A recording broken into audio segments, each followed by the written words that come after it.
तो next topic है हमारा म्यूचुअल इंडक्शन। पिछले वाले टॉपिक में हम लोगों ने जाना था कि सेल्फ इंडक्शन क्या होता है। वहां पर भी हमने एक सोलेनॉइड कंसीडर किया था और उसमें एक वेरिएबल करंट फ्लो कराई थी, और वेरिएबल करंट फ्लो होने की वजह से उस सोलेनॉइड के अंदर एक ईएमएफ इंड्यूस हुआ था।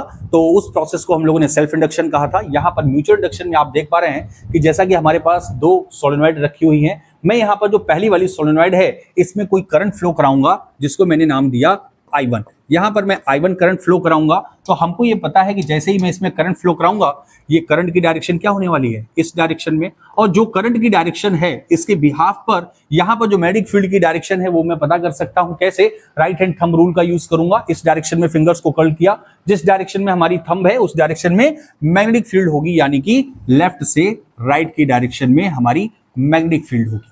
तो ये जो मैग्नेटिक फील्ड हमारी प्रोड्यूस हुई है फर्स्ट वाली कॉइल में या प्राइमरी कॉइल में, उसको मैं नाम दे देता हूं B1।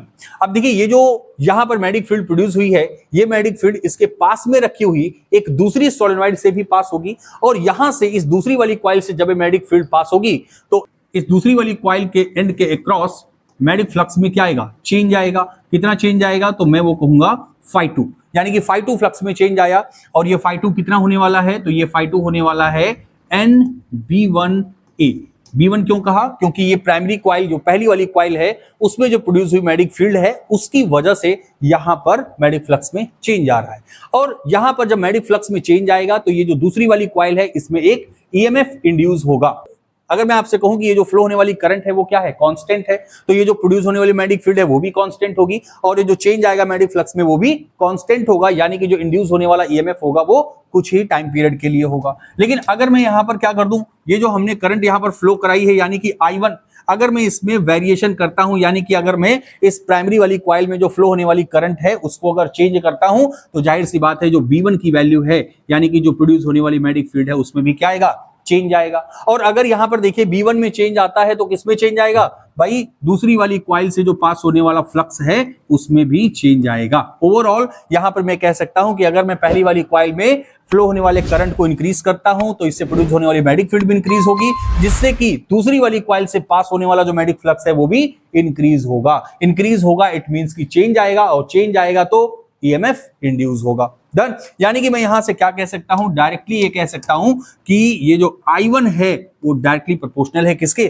φ2 के। यानी कि इसको इस तरह से मैथमेटिकली लिखा जा सकता है कि जो φ2 है वो डायरेक्टली प्रोपोर्शनल है I1 के, यानी कि प्राइमरी कॉइल में मैं जितना ज्यादा करंट फ्लो करूंगा उतना ही ज्यादा चेंज आएगा हमारी सेकेंडरी कॉइल के फ्लक्स में। और अगर ये प्रोपोर्शनैलिटी कांस्टेंट को यहां से रिमूव करते हैं तो यहां पर एक टर्म हम लोग इंट्रोड्यूस करते हैं जो कि है MI1, और ये जो M है इसी को हम लोग किस नाम से जानते हैं भाई, इसी को हम लोग कहते हैं म्यूचुअल इंडक्टेंस। क्या बोलते हैं, म्यूचुअल इंडक्टेंस। ओके डन, ये जो M है इसी को हम लोग म्यूचुअल इंडक्टेंस के नाम से जानते हैं। अब यहां पर अगर बात करते हैं ये जो M है अगर हमें फाइंड करना है तो कैसे फाइंड आउट कर सकते हैं, इसी फॉर्मूले से। देखिए यहां पर अगर मुझे म्यूचुअल इंडक्टेंस फाइंड आउट करना है तो यानी कि सेकेंडरी कॉइल में जो चेंज होने वाला फ्लक्स और प्राइमरी कॉइल में जो फ्लो होने वाली करंट है इसी का जो रेशियो होगा उसी से हम लोग म्यूचुअल इंडक्टेंस फाइंड आउट करते हैं, यानी कि M is equal to φ2 upon I1। Done, यानी कि प्राइमरी कॉइल में फ्लो होने वाली करंट अगर मैं वेरिएशन करता हूं तो सेकेंडरी कॉइल में चेंज होने वाला फ्लक्स चेंज होगा, और इन्हीं का जो रेशियो होगा वो म्यूचुअल इंडक्टेंस के बराबर होता है। अब अगर बात करते हैं कि इसकी एसआई यूनिट क्या होती है, तो इसकी एसआई यूनिट होती है भाई क्या, जो हमारी सेल्फ इंडक्टेंस की थी, हेनरी। क्या थी, हेनरी, और इसको हम लोग कैपिटल H से लिखते हैं। डन। अब अगर मान लीजिए आपसे पूछा जाए कि 1 हेनरी किसके बराबर होता है, तो पिछले वाले टर्म में भी मैंने बताया था सेल्फ इंडक्टेंस में कि यहां पर देखिए अगर मैं कहूं कि प्राइमरी कॉइल में जो फ्लो होने वाली करंट है वो 1 एम्पियर के बराबर हो, जिससे कि सेकेंडरी कॉइल में जो चेंज होने वाला फ्लक्स है वो 1 वेबर के बराबर हो, तो जो म्यूचुअल इंडक्टेंस होगा वो 1 हेनरी के बराबर होगा। ठीक है ना, ये डिफिनीशन आप अपने माइंड में सेट कर लो, क्योंकि कभी कभी क्या होता है ना, हमसे ये एग्जाम में पूछ लिया जाता है कि डिफाइन 1 हेनरी। तो मैं कह सकता हूं कि अगर प्राइमरी कॉइल में फ्लो होने वाला करंट 1 एम्पियर के बराबर हो, जिससे कि सेकेंडरी कॉइल में जो फ्लक्स में चेंज आए वो 1 वेबर के बराबर हो, तो जो म्यूचुअल इंडक्टेंस होगा वो हमारा कितना होगा, 1 हेनरी के बराबर होगा। ठीक है, अब यहां पर बात करते हैं कि जो इंड्यूस होने वाला ईएमएफ है वो कितना होगा। भाई यहां पर जो ईएमएफ इंड्यूस हो रहा है वो कितना होगा, हम जरा इसकी बात करें तो इंड्यूस होने वाला जो ईएमएफ होता है उसका फॉर्मूला होता है d phi by dt। और अगर फाई की बात करें यानी कि फ्लक्स की बात करें तो फ्लक्स हमको मिल चुका है यहां पर कितना, ये फाई किसकी बात होगी, ये phi2 की बात होगी। तो यहां पर मैं इसकी जगह पर क्या लिखूंगा, mi1, तो ये हो जाएगा हमारा क्या, देखिए E is equal to dmi1 upon dt, या अगर m को बाहर कर दें तो ये इक्वेशन बनेगा E is equal to m di1 upon dt। और यहां पर देखिए ये जो इक्वेशन हमारा कह रहा है, क्या कह रहा है भाई, कि अगर मुझे ईएमएफ चाहिए तो मुझे प्राइमरी कॉइल में करंट को क्या करना पड़ेगा, चेंज करना पड़ेगा। देखिए यहां पर ये जो di1 अपॉन dt लिखा है, क्या लिखा हुआ है, the rate of change of current in primary coil. I1 का मतलब प्राइमरी कॉइल में फ्लो होने वाला करंट है, यानी कि rate of change of current. अगर मैं करंट के रेट में चेंज करूंगा तभी ईएमएफ इंड्यूस होगा, अदरवाइज ईएमएफ इंड्यूस नहीं होगा। तो ये हमारा टॉपिक है किसका, म्यूचुअल इंडक्शन। यहां पर मैंने आपको बताया कि प्राइमरी कॉइल में करंट में वेरिएशन करने की वजह से इसके बगल में जो रखी हुई कॉइल है उसके मैग्नेटिक फ्लक्स में चेंज होना, और उस चेंज होने की वजह से एक ईएमएफ का इंड्यूस होना, यही प्रोसेस हमारा क्या कहलाता है, म्यूचुअल इंडक्शन कहलाता है। तो कितना इंड्यूस होगा ईएमएफ वो हमने फाइंड आउट किया, m di1 upon dt। Mutual inductance find out करना है तो phi2 अपॉन I1 करके हम फाइंड आउट कर सकते हैं। अच्छा एक बात और, अगर मान लीजिए कि मैं करंट इस सेकेंडरी वाली कॉइल में फ्लो कर रहा हूं तो प्राइमरी वाली कॉइल में फ्लक्स में चेंज आएगा, तो इसी इक्वेशन को मैं इस तरह से भी लिख सकता हूं, बिल्कुल ऐसा लिखा हुआ आपको मिल सकता है म्यूचुअल इंडक्टेंस का फॉर्मूला, तो उससे घबराइएगा नहीं, ये होगा phi1 अपॉन I2। और ये इक्वेशन हमारा ये कहना चाह रहा है कि ये जो करंट में वेरिएशन ला रहा हूं, किस वाले कॉइल में ला रहा हूं, सेकेंडरी कॉइल में, यानी कि इस वाली कॉइल में मैं करंट में वेरिएशन लाऊंगा जिससे कि इस वाले कॉइल से पास होने वाला फ्लक्स चेंज होगा, तो वो भी म्यूचुअल इंडक्टेंस बताएगा। डन, तो मेरे ख्याल से आपको समझ में आया होगा। चलिए आइए नेक्स्ट टॉपिक पर चलते हैं। तो नेक्स्ट टॉपिक हमारा है mutual inductance of two coaxial solenoid. हमारे पास एक कोएक्सियल सोलेनॉइड है और उस कोएक्सियल सोलेनॉइड का हमें फाइंड करना है म्यूचुअल इंडक्टेंस। तो जरा ये सबसे पहले इसके फिगर को समझ लेते हैं। भाई यहां पर देखिए कोएक्सियल का मतलब क्या है, कोएक्सियल का मतलब ये है कि हमारे पास सोलेनॉइड तो दो है लेकिन उसकी एक्सिस सेम है, एक ही एक्सिस पर हमारे पास दो सोलेनॉइड है। देखिए एक आपको ये येलो कलर वाला दिख रहा होगा, ये वाली एक सोलेनॉइड है, और एक जो ग्रीन कलर वाला है ये हमारी सोलेनॉइड है। डन, मैं क्या करने वाला हूं, मैं ये जो येलो कलर वाला है इसमें मैं एक करंट फ्लो करने वाला हूं I1, ठीक है ना। अच्छा इसमें मैं करंट फ्लो करूंगा, और जब मैं इसमें करंट फ्लो करूंगा तो इसमें एक मैग्नेटिक फील्ड प्रोड्यूस होगी, और मैग्नेटिक फील्ड प्रोड्यूस होगी तो जो सेकेंडरी वाली हमारी जो दूसरी वाली कॉइल है जो ग्रीन कलर वाली है उससे मैग्नेटिक फ्लक्स में चेंज आएगा, और जो मैग्नेटिक फ्लक्स में चेंज आएगा तो उसके म्यूचुअल इंडक्टेंस को हम लोग फाइंड आउट करेंगे। तो जरा ये कुछ एजम्पशन यहां पर कंसीडर कर लेते हैं। जैसा कि मैंने आपसे कहा कि ये जो हमारी येलो वाली जो प्राइमरी कॉइल है इसकी लेंथ जो है वो मैंने कह दिया कैपिटल L है। डन, कैपिटल L, और इसमें जो नंबर ऑफ टर्न्स हैं वो मैंने कह दिया N1 है। भाई दूसरी वाली जो ग्रीन वाली कॉइल है उसमें भी हमारी जो लेंथ है वो L ही है, और जो नंबर ऑफ टर्न्स हैं वो मैंने कह दिया कितना है, N2 है।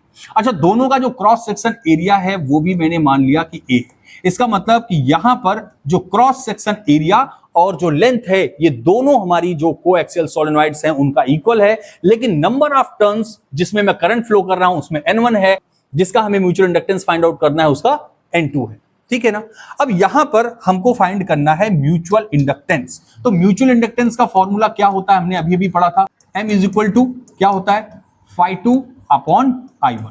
देखिए phi2 अपॉन I1 की बात करें तो I1 तो हमको यहां पता है, लेकिन ये जो दूसरी वाली कॉइल हमारी है ग्रीन कलर वाली उसमें जो फ्लक्स में चेंज हो रहा है वो कितना है ये पता करना पड़ेगा। तो जरा सबसे पहले यहां पर हम क्या करते हैं, करंट की डायरेक्शन देखते हैं। भाई देखो करंट इस डायरेक्शन से गया, ऐसे जाकर के ऐसे जाएगा, इधर गया, इधर इधर इधर। डन, अब करंट की डायरेक्शन ये है तो मैग्नेटिक फील्ड की डायरेक्शन ये होने वाली है। तो यहां पर जो मैग्नेटिक फील्ड की डायरेक्शन है उसको मैं यहां पर ड्रॉ कर देता हूं, ये हमारी मैग्नेटिक फील्ड की डायरेक्शन है। डन, अब यहां पर जो मैग्नेटिक फील्ड है उसकी डायरेक्शन कुछ राइट से लेफ्ट डायरेक्शन में हमने यहां पर दिखाई। डन, ठीक है, और इस मैग्नेटिक फील्ड को मैंने नाम दे दिया B1, ओके, B1 नाम दे दिया।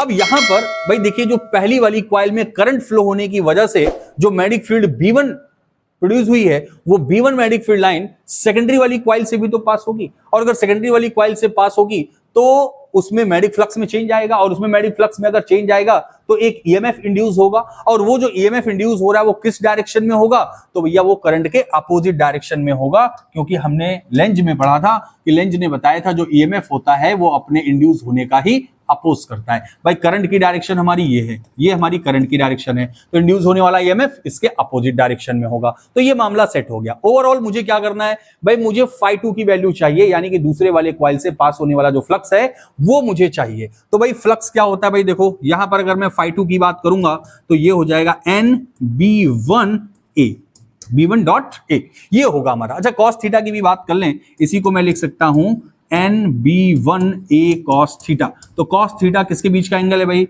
मैग्नेटिक फील्ड और एरिया वेक्टर। तो यहां पर मैग्नेटिक फील्ड और एरिया वेक्टर, देखिए मैग्नेटिक फील्ड इस डायरेक्शन में, एरिया वेक्टर अच्छा इस वाले एंगल, इस वाले एंड पर अगर कंसीडर करें तो मैग्नेटिक फील्ड इधर है, एरिया वेक्टर भी इधर है, तो इनके बीच का जो एंगल होगा थीटा वो कितना होगा भाई, वो तो 0 होने वाला है। और cos 0 की वैल्यू कितनी होती है, 1 होती है। तो इसे लिखे ना लिखे कोई फर्क नहीं पड़ता है। लेकिन अब देखिए यहां पर अगर मुझे फ्लक्स चाहिए तो मेरे पास नंबर ऑफ टर्न्स, ठीक है भाई n मान लिया, a क्रॉस सेक्शन एरिया है, लेकिन ये जो B1 है इसकी वैल्यू हमारे पास नहीं है, यानी कि मैग्नेटिक फील्ड की वैल्यू नहीं है। तो हमें यहां पर क्या करना है, मैग्नेटिक फील्ड भी फाइंड आउट करनी है। तो सबसे पहले अगर मैग्नेटिक फील्ड फाइंड आउट कर ले तो भैया हम फ्लक्स फाइंड आउट कर सकते हैं दूसरी वाली कॉइल से पास होने वाला। तो जरा आओ यहां पर मैग्नेटिक फील्ड की बात करें।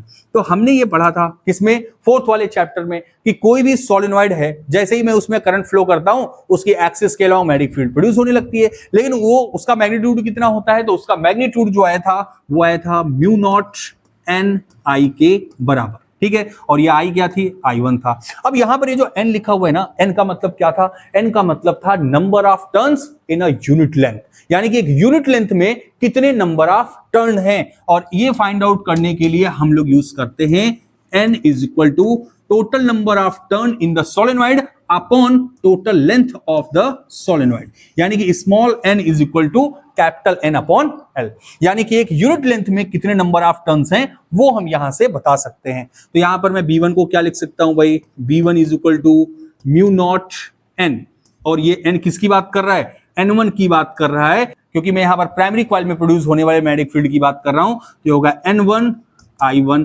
अपॉन L, ठीक है। ये हमारे पास B1 की वैल्यू आ गई। अब देखो ये जो B1 की वैल्यू आई है, क्या मैं इसको फ्लक्स में पुट कर सकता हूं भाई, यहां पर देखो इस वाले में मैं वैल्यू को अगर पुट कर दूं। अच्छा एक चीज और, यहां पर मैं अगर सेकेंडरी कॉइल का फ्लक्स फाइंड आउट कर रहा हूं तो यहां पर मैं क्या कहूंगा, ये क्या होगा N2 होगा, कि दूसरी कॉइल में नंबर ऑफ टर्न्स कितने हैं। डन। अच्छा अब यहां पर अगर मैं फ्लक्स की बात करूं, फ्लक्स कितना आएगा भाई, देखो ये हो जाएगा φ2 is equal to N2 B1, और B1 की जगह पर क्या लिखेंगे, ये लिखेंगे हम लोग mu naught N1 I1 upon L, okay. अच्छा ए भी तो है हमारे पास, तो ए भी लिख दिया, ठीक है। अच्छा कॉस थीटा नहीं लिखना है क्योंकि कॉस थीटा की वैल्यू 1 है, इसलिए नहीं लिखना है। अब यहां पर अगर φ2 की बात करें तो φ2 में देखिए इसको अगर रीअरेंज करते हैं तो ये हो जाएगा φ2 is equal to mu naught N1 N2 I1 A upon L। ये हमारे पास आ गई किसकी वैल्यू भाई, ये हमारे पास फ्लक्स की वैल्यू आ गई, यानी कि φ2 की वैल्यू आ गई। अब ये जो φ2 की वैल्यू है ना, इसको हम म्यूचुअल इंडक्टेंस के फॉर्मूले में अगर उठा करके पुट कर दें तो हमारे पास म्यूचुअल इंडक्टेंस की वैल्यू आ जाएगी। क्या आ जाएगी भाई, देखो यहां पर ये आ जाएगा mutual inductance is equal to mu naught N1 N2 I1 A upon L, और यहां पर क्या है भाई I1 है। तो यहां पर देखो भाई I1 से I1 क्या हो जाएगा, कैंसिल हो जाएगा, ये I1 से I1 कैंसिल हो गया। तो फाइनल जो म्यूचुअल इंडक्टेंस हमारे पास आया वो कितना आया, M is equal to mu naught N1 N2 A upon L। ये जो फॉर्मूला हमारे पास आया ये क्या है, ये mutual inductance of the coaxial solenoid का हमारा इक्वेशन आ गया।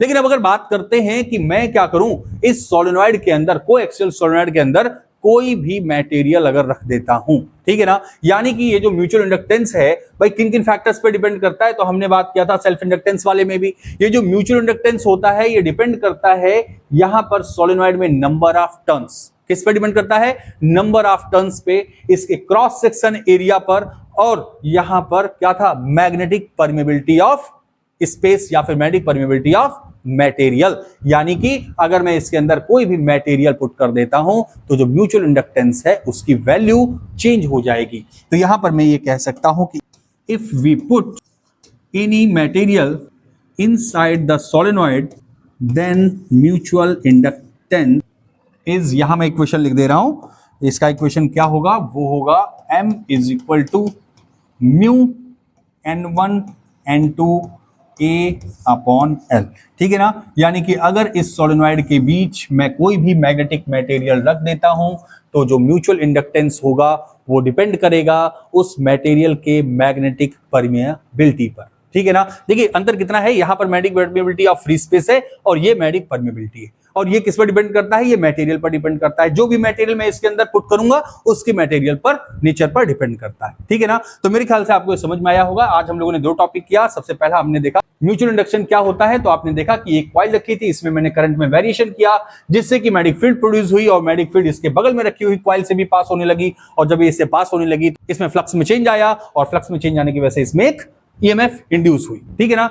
इसी प्रोसेस को हम लोगों ने म्यूचुअल इंडक्शन कहा, और साथ में हमने ये जाना कि जो हमारे पास कोएक्सियल सोलेनॉइड है इसका मुझे म्यूचुअल इंडक्टेंस फाइंड आउट करना था। तो हमने यहां पर क्या किया, सबसे पहले मैंने फ्लक्स में चेंज फाइंड आउट किया। फ्लक्स में चेंज फाइंड आउट करने के लिए मुझे मैग्नेटिक फील्ड पता करनी पड़ी कि पहली वाली कॉइल में जो मैग्नेटिक फील्ड है वो कितनी होगी। मैंने मैग्नेटिक फील्ड पता किया, फ्लक्स पता किया, और फिर म्यूचुअल इंडक्टेंस के फॉर्मूले में मैंने वैल्यू पुट की, जिससे कि मुझे कोएक्सियल सोलेनॉइड का म्यूचुअल इंडक्टेंस मिल गया म्यू0 N1 N2 A/L। और जब इसके बीच में मैंने कोई भी मटेरियल पुट कर दिया तो मैंने देखा कि यहां पर वो डिपेंड कर रहा था number of turns in the first coil, number of turn in second coil, area of cross section of this coaxial solenoid, और किस पर, मैग्नेटिक परमिएबिलिटी ऑफ मटेरियल पर। तो मैं उम्मीद करता हूं कि आपको ये दोनों टॉपिक समझ में आए होंगे। आपको अच्छा लगा, प्लीज अगर समझ में आया तो इसको लाइक करिए, शेयर करिए और सब्सक्राइब भी करिए। मिलते हैं हम लोग अगली वीडियो में अगले टॉपिक के साथ, तब तक के लिए थैंक यू वेरी मच।